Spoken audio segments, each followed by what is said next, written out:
শুধু ফুলে নয়, মালায় নয়, জন্মদিনে বরণ করি মনে। কীর্তি তোমায় করেছে মহান, তুমি আছো বিশ্ববাসীর প্রাণে।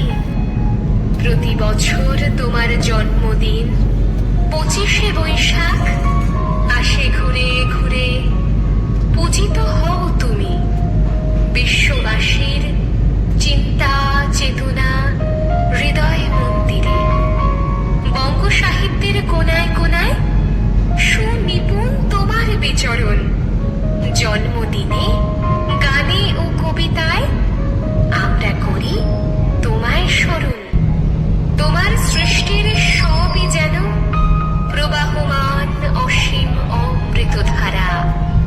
গীতাঞ্জলি কিংবা গীতবিতান পড়ে হয়ে যায় আত্মহারা। আমাদের ছেড়ে চলে গেছো অমৃত লোকে বহু কাল আগে। আনন্দে কিংবা বিষাদের দিনে